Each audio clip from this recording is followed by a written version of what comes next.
Hi everybody, my name is Michael Walsh. I'm one of the co-developers of Let's Think in English alongside Laurie Smith and Leah Crawford. And in this presentation, I'm just going to give you a quick overview of how Let's Think in English works, really. The first point to say is that Let's Think in English evolved from a range of programs called cognitive acceleration. There's cognitive acceleration in maths and cognitive acceleration in science, CAME and CASE. And they both evolved from King's College London University, early 80s and running through really into 90s and 2000s. So we decided Let's Speak English based on them. Really, so there's lots of similarities between the two programs. So, as you might guess from the title of the program, the aim of the Let's Think program is to develop the general intelligence of pupils and students.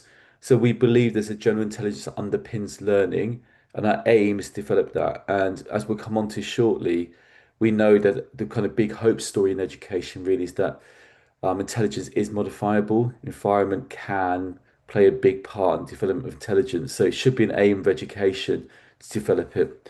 It's worth bearing that in mind, I think, that the aim is cognition because with the Let's Think programs, to ensure it works, we're going to use talk, we're going to use metacognition, we're going to use challenge, a whole range of effective teaching learning tools. But this is the main aim when you develop it, more than actually the knowledge of the text you're working with. Your aim is to develop their cognition through the text they're working with. So it's helpful to have some thoughts about, how the mind works. So the important point is that the mind is active in learning. And one of the big things really is think about the mind as a predictive machine. It guesses what is happening next and it rewires itself. It kind of updates when it makes a mistake. So our mind is like in tune to doing this. We predict, we observe, and then we rewire depending if things match or don't. And this links to Piaget's assimilation, accommodation, and apologies, equilibrium theory, really, which is the idea that when we see things that we already know, our mental schemas assimilate them, they recognize them, they fit what we believe. But when we meet something that we don't recognize, that jars with our belief systems, then we have to accommodate, we have to make sense of them. And there's three ways that the brain is a predictive machine. The brain uses prior experiences to guess what's coming next, and you'll see we draw on that quite a lot in Let's Think in English, I think, really, is that we kind of show students so much of a text, say like, what do you think will happen next? The surprise moment, which I'll come on to again, which is a key part of the Let's Think program, cognitive conflict, we call it. But the brain will pay attention, will notice gaps between its guesses and reality. And that's something as education we can draw upon, is when the brain is surprised. And then also waiting. The brain has to decide which mistakes are important enough to fixate on, right, to concentrate on, because there'll be lots of things that jar and doesn't fit. Some things aren't very important, some are. So the brain kind of weights things. We can then again use that as a kind of teaching tool. We mentioned this already, but it's very important, I think, in terms of Let's Speak in English, is what we're trying to support students to do.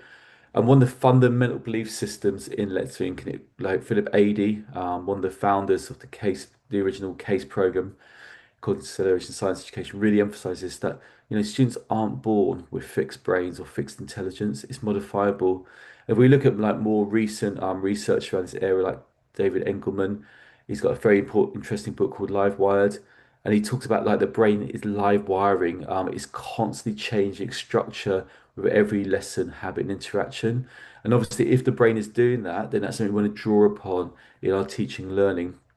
Um, so his view really is that this idea of plasticity maybe is not the best term because plastic tends to change once, whereas in the human brain we've got 86 billion neurons continually plugging, unplugging, and reseeking, kind of reconnecting, trying to find things. So there's a couple of rules for learning we can draw upon with that, which is that in terms of our neural pathways, we have to use them to keep them going. If they're not aggressive, because they're quite aggressively pruned away. We start when we're young with an awful lot of neural pathways, and actually, interesting as you move to adolescence, they start to prune. They become more refined. The neural pathways we use more frequently are used. So, again, you could see that in terms of intelligence, that we need to kind of work the brain is not a great term, but give it rich intellectual diet to keep it going. When they fire together, they wire together. So repetition is important in terms of turning on neural highways. kind of strengthen those paths. And really important, I think, for a constructivist program like Let's Think, experience shapes your anatomy. So the cultural environment we create helps sculpt the child's brain. So that in mind, then the aim of the Let's Think program is to develop that, develop this neuroplasticity, to support the mind's predictive machine, to draw upon it, and to develop general cognition, as we mentioned. So how do we do it? So these are some key elements I would suggest that we do. One is we rely on thoughtful learning. We see talk as the premium tool for the development of cognition. It's important to make a distinction between thoughtful learning and thoughtful performance. Thoughtful performance when you want your pupils or students to debate formal presentation. Thoughtful learning is a tool, is by its nature messy, will have hesitations, won't always be formal. This is not our work, but it's work at Cambridge, and it's a, I think, really helpful slide if you're starting your Let's Think journey, which is like for successful dialogic teaching, we'll be looking at three key kind of elements. So one is high level of participation. That doesn't mean equal participation, but it means that everybody has an equal opportunity to participate if they wish. And there's lots of little strategies that I'm sure on the courses you're on, people would explain to you, but we often number the pupils. We will seek representative feedback from groups. We bounce ideas from a student to another student. But the idea of like, equal to everybody needs to talk because everybody needs the opportunity to think. It's not just four or five students that are going to drive the lesson. Your role as a teacher, of course, is to then elaborate and support the thinking, to secure it, or to help pupils to kind of clarify their thought processes. And that's often as simple as, why do you think that? Can you tell me a bit more? Well, do you believe that? So you're kind of critiquing and supporting and provide scaffolds to their thinking as they make it visible to you. And then finally, what's I think really important in the Let's Think classroom over time is that we support pupils to respond to each other, that they don't see that their need in the lesson is just to give a response or an answer, but actually it's a responsiveness. And from that responsiveness, when they start to use like the ABCs, I want to agree with, I want to build on, I want to challenge, they start to for the critical evaluation of ideas. They're not just thinking about their own ideas, they're linking it to other people's ideas, which we'll come on to, which is kind of linked to monitoring and evaluating, which is key for metacognition. Um, I think it's worth at this point saying that what we design in Let's Think lessons are very carefully designed thinking exercises that taught lends itself very well to. So we're not arguing that in every single lesson it should be, like Let's Think lessons. I don't think that would be necessarily healthy. But I really like this idea that when you're designing talk-based lessons like the Let's Think ones, the tasks have to be rigorous. And on the courses that you're on, I'm sure it'll be explained to you that our lessons are designed with like levels of cognition in mind, so all pupils can access it, but they can be kind of gradually drawn forward in terms of their cognition. But I think a really helpful term is this carefully orchestrated teacher-led discussion. That's really what you're doing. You're supporting students to kind of guide their attention to where it's going to be most rewarding in terms of thinking. And you're orchestrating the room, you're queuing in people, you're slowing down sometimes, you're highlighting details, you might be correcting misinformation. You might pause them on certain points where students are saying something of interest or something that's more developed than the majority of the class realise. So you're kind of playing with the pace, slowing it down, speeding it up, highlighting attention for them. It's very important that in the hands of a Let's Think lesson, the teacher has an active role. It's not as simple as posing the questions on the slide, taking some feedback. You're going to kind of support, guide, link the feedback together, so it's very rewarding for everybody in the room. And over time, of course, you'll seek to improve the quality of that talk. And again, the work in Cambridge by Mercer is very helpful for his exploratory talk. And I think, as you develop your expertise, but let's think this will be something that you'll probably discreetly work on with your students, because if their talk improves, we think the quality of their thinking will improve as well. They're interlinked and vice versa. So you might be pulling out, this is quite an interesting thing, checklist before you even start the Let's Think programs. Think which of these areas your students are strong in and which areas would they need to develop. And we'd probably argue all classes need to develop this, so it's not, something to be concerned about, but it'll give you a kind of guideline. As I mentioned, one of the second aspects of Let's Think is this idea of cognitive conflict, or well managed desirable difficulty could be a way of looking at it. And as we mentioned early on, the mind pays attention to what surprises it, so that's something we draw upon and let's think. So we provide pupils this stage of our lesson after they've kind of understood the text they're studying, where they have a cognitive conflict. If someone's surprising event, they pay attention to it, and then they have a double process. So as I mentioned before, Piaget's assimilation, what's familiar, what do I recognize this, how does it match my mental schema for this? But then also when it surprised them, they have to accommodate, to think, well, why? Why is it this way? Why is it not how I expected it to be? It's very rich, I think. It's a learning experience that's long standing. It stays with them, the element of surprise, because it jars with their expectation. And alongside that, we look at the more modern research, like something like the Great Teaching Toolkit. One of their maxims is we need to support our pupils to think hard, but it's one of the hardest parts of the job. And we look at their kind of structure and their layout for the elements of challenge or thinking hard. I would argue let's think have all of these. It's structured, so we support pupils through stages of difficult thinking rather than immediately throw them in the deep end. There's obviously ample opportunity for explanation. Teachers question to support the pupils in their understanding. It's interactive, it's between pupil and pupil, teacher and pupil. It's embedded, so you know that the frequency is fortnightly, so pupils frequently do this. And they also, as we come on to in your training, they activate afterwards through bridging.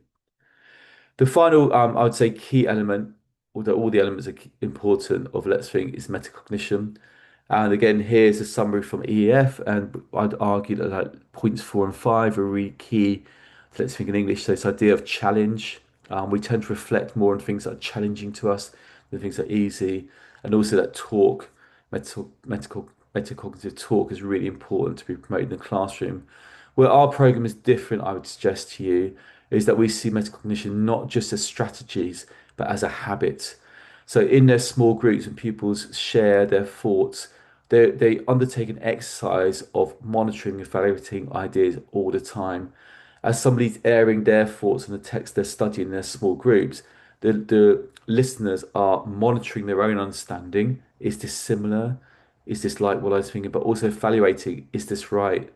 Does this stand up to scrutiny?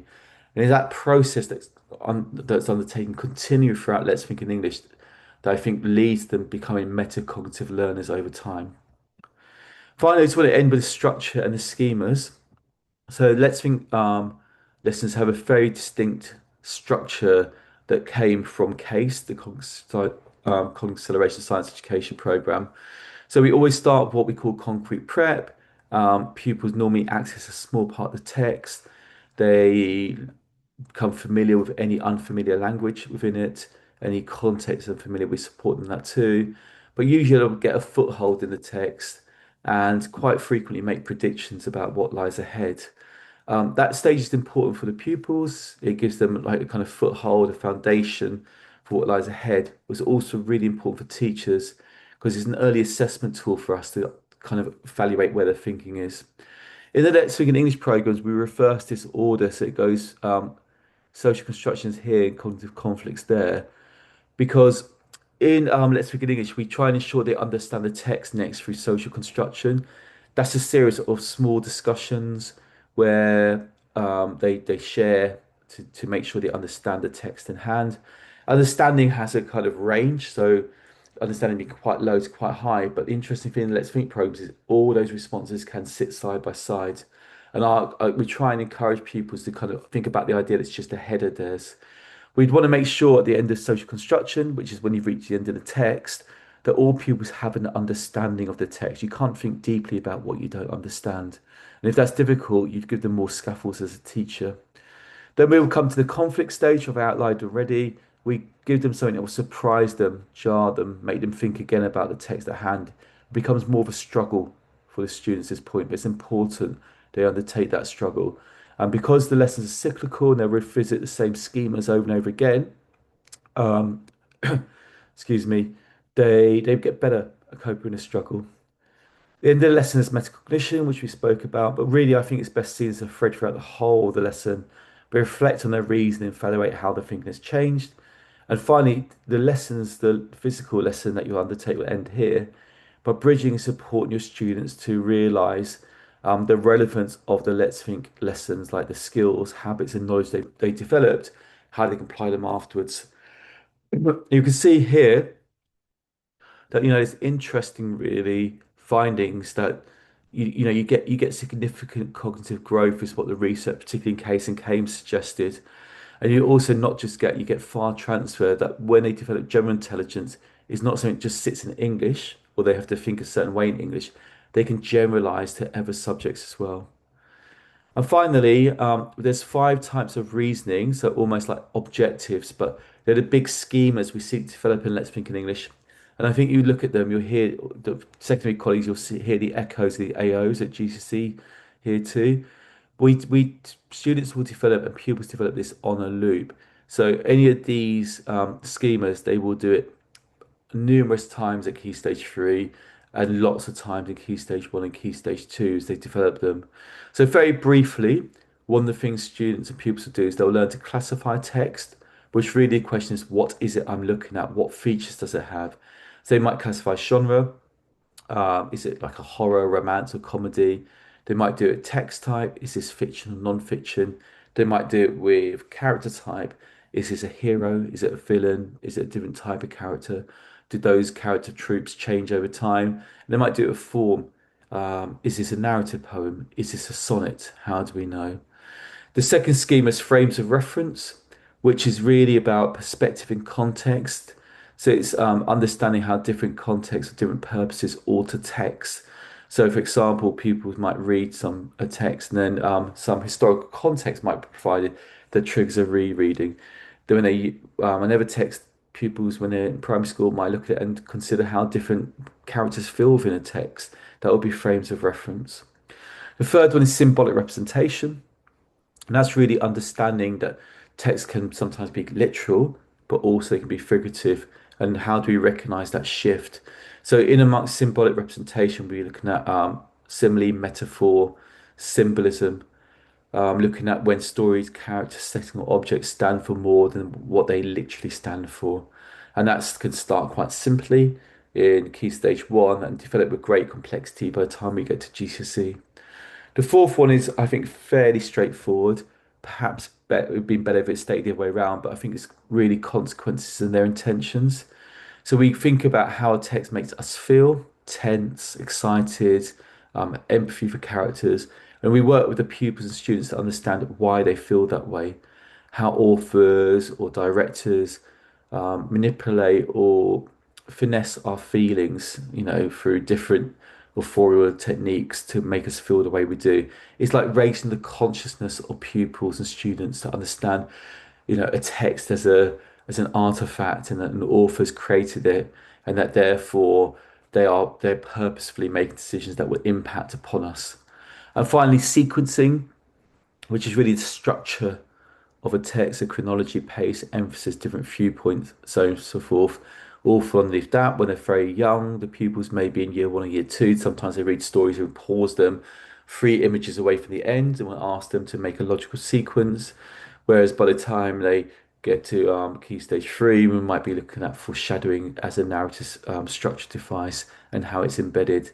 So these are key. This is the type of thinking pupils and students undertaking Let's Think in English lessons. And remember, they will keep developing them. So over and over again, they revisit these, and each lesson will focus on one only. And finally, if you want to have a quick go at this, you might want to have a quick try of an exercise. So here's a new text, see how it works for you. Try to classify it. What type of text might this be and why? It's always a key question. Let's think in English. Is it fiction, non-fiction? Could you identify genre? Second one, is there anything symbolic? Is there anything that's happening in literal? Or are there elements of this text that suggest it might be more than it seems? If so, what are those elements? Third one, what's the author's intention here? What do you think they're trying to do? How does it impact upon us as readers? Fourth one is structure. So, what stage of a text do you think you're in? Is it the beginning, middle, end, start of a chapter, end of a chapter, so on and so forth? And finally, frames of reference. Here it might be what does it remind you of? Any other texts or stories. So maybe try that with that. It might be an interesting exercise that you go through. Okay, here's our contact information. Obviously, you'll have your lead tutor on the course. But if you have any questions, also feel free, you can reach out to me. You've got our website to have a look at. There's sample lessons, and also there's a there's if you look at the website, there's some interesting samples of bridging as well. Enjoy your course. Enjoy the Let's Speak in English lessons.